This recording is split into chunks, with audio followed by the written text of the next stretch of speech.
On se retrouve pour une nouvelle vidéo consacrée au portefeuille compte titres ordinaire, c'est l'épisode 39. Donc ça fait un peu plus de 3 ans que je présente mon portefeuille. On est aujourd'hui à 36 672 euros avec 10 000 euros de plus-value cumulée depuis l'ouverture. Euh, alors, qu'est-ce qu'on va voir à l'agenda? Donc, on va voir les objectifs et l'évolution du compte titre ordinaire. Et puis, donc la thématique de cette vidéo, c'est la simplification en attendant la baisse, hein, on fait du buy and hold et puis, un petit point sur les liquidités. Avertissement, je ne suis pas conseiller financier.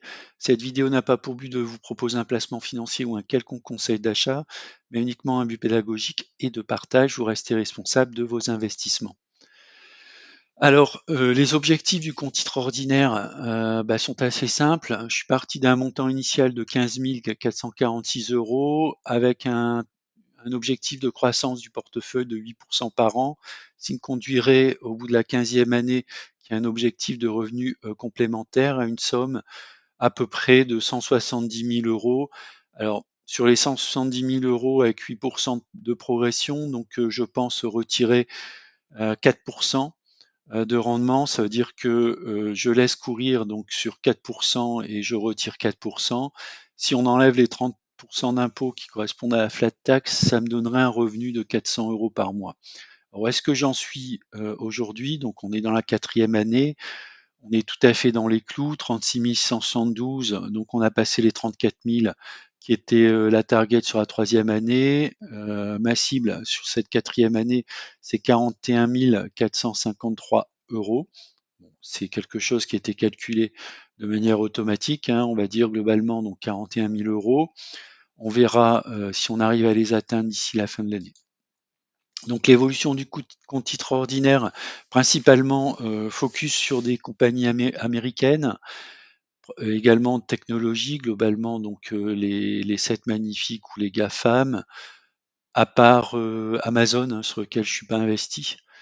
Donc c'est 64% de mon portefeuille, à peu près 16% d'ETF, 6% santé, 3% finance, 2,4% énergie et 7% de cash.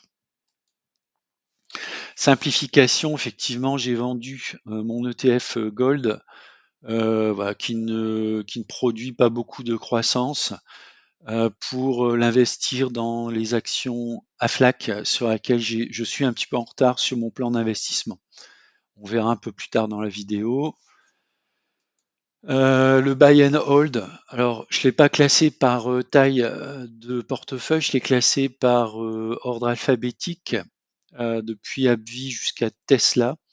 Donc, ce qu'on peut voir, c'est que toutes les lignes sont dans le vert, que ce soit pour les actions ou pour les ETF. Donc ça, c'est plutôt un point très positif.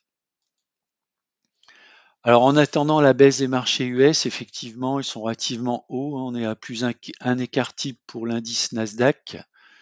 Donc, il y a une croissance annuelle moyenne de un peu plus de 8%. Donc, c'est pour ça que mes projections de revenus sont assez réalistes comparativement à ce type d'indice. Et puis si on regarde le SP500, c'est un peu moins, c'est à peu près 6% de croissance sur les 30 dernières années, avec une progression sur un an de plus de 20%. Et là aussi, on a un peu plus de un écart type.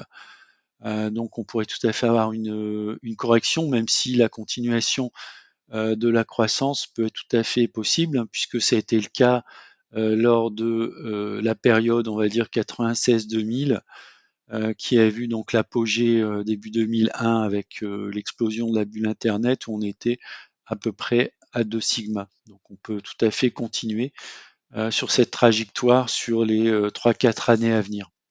Donc je ne dis pas que le potentiel de hausse est épuisé, à mon avis, on a encore une possibilité de continuer à monter. Alors les liquidités, j'ai pas mal de liquidités, 2600 euros de liquidités pour saisir les opportunités et également pour renforcer les actions qui sont en retard dans mon plan d'investissement. J'ai un portefeuille quand même assez concentré. J'ai pas prévu d'acheter d'autres actions, même s'il y en a quelques-unes qui me font un clin d'œil. Donc ce que j'ai prévu de renforcer, c'est Merck, Apple et Microsoft, et on va voir tout de suite dans quelle mesure je suis prêt à renforcer ces compagnies. Alors la première, c'est Merck. Merck évolue dans un canal ascendant. On va voir, les 3 entreprises sont dans un canal ascendant. On est plutôt sur le haut du canal. Donc j'aimerais bien me renforcer sur un retour soit sur le bas du canal autour des 105, soit un peu plus bas sur un support identifié autour des 100 $. La deuxième action, c'est Apple. Donc Apple, elle est plutôt sur le bas du canal. On est à peu près sur un support actuellement, mais j'aimerais bien pouvoir renforcer Apple sur un niveau un peu plus bas qui serait plutôt sur la zone des 170, 175 dollars. Et enfin Microsoft. Alors Microsoft, là, on est toujours dans un canal ascendant, on est plutôt sur le haut du canal.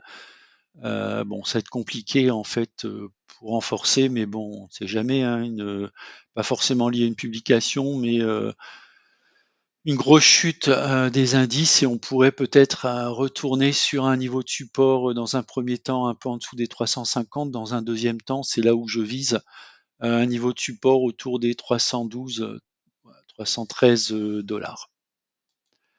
Voilà, c'est une vidéo qui était assez courte. Il n'y a pas vraiment de mouvement sur le CTO, on se laisse porter par les cours.